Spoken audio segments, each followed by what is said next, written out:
Je vous remercie. Je voudrais d'abord me féliciter de l'occasion que vous me donnez pour parler un peu de l'organisation du baccalauréat.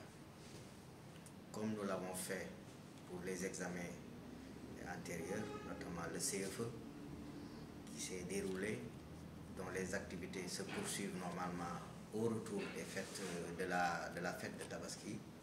Nous sommes dans les mêmes dispositions dans l'organisation du baccalauréat.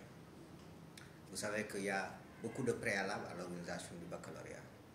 Termes d'organisation maintenant pratique, en relation avec l'autorité administrative, nous avons pris les dispositions comme d'habitude, en convoquant et en demandant à ce que les centres soient sécurisés.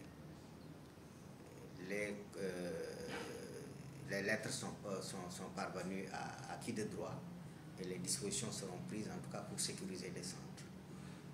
Pour ce qui concerne les surveillants, les convocations devraient normalement parvenir au chef de centre par le biais des IF.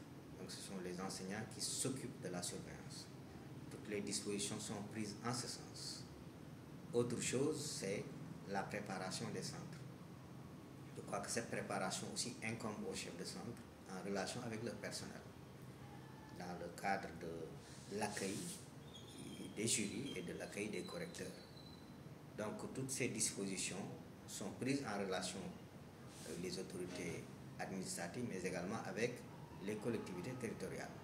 Parce que nous avons 5 centres au niveau de Kédougou, notamment 3 centres au niveau de la commune, et les 2 centres qui sont à Salémata et à Saraya. Nous avons un effectif qui a presque augmenté sensiblement. Aujourd'hui, nous sommes à 1403. L'année dernière, on était de moins, une 22 candidats comme ça de moins.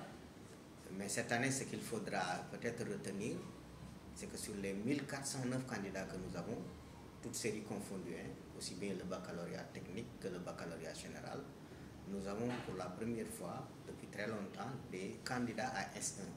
Même s'ils sont minimes, ils ne sont que 2 sur 1409. C'est vrai, c'est très faible.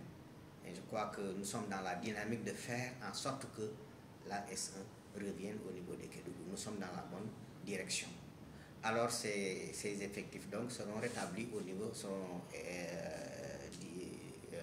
établis au niveau des 5 centres. 3 centres, je le disais, au niveau de Kédougou. Le centre du lycée technique, le centre du lycée Nassireba et également le centre du lycée communal. De ces 3 centres maintenant dépendent des centres secondaires. Nous avons un centre secondaire à Bandafassi, un centre secondaire à Fongolimbi et un centre secondaire à Mako. Ce qui nous fait 3 centres secondaires qui dépendent donc des centres d'ici. C'est extrêmement important que tout le monde comprenne que le bac c'est un examen, le premier examen universitaire. C'est l'examen qui vous permet de franchir un palier et aller à l'université. Donc pour les candidats, c'est extrêmement important.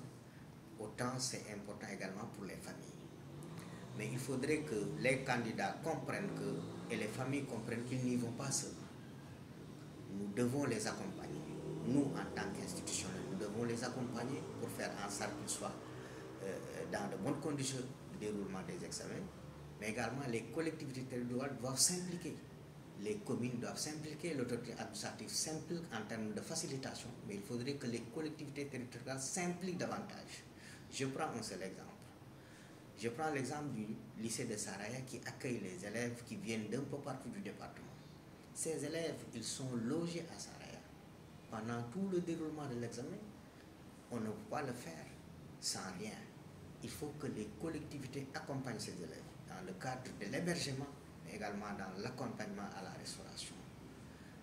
Autre acteur important, c'est les chefs de centre. Nous connaissons leurs responsables, nous savons que c'est les personnages centraux dans l'organisation, notamment la sécurisation, mais également la mise en place du matériel qui permet aux élèves, qui permet également aux correcteurs de pouvoir travailler correctement. Nous les avons instruits et je crois que toutes les dispositions politiques seront prises dans ce sens. L'autre aspect maintenant, c'est ce que nous accueillons, c'est-à-dire les correcteurs.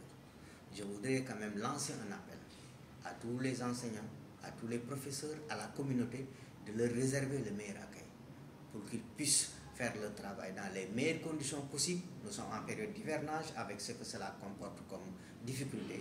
Nous souhaiterons quand même que ces correcteurs, que ces jurys soient accueillis dans les meilleures conditions pour qu'ils puissent travailler tranquillement et qu'on puisse récolter les meilleurs résultats possibles.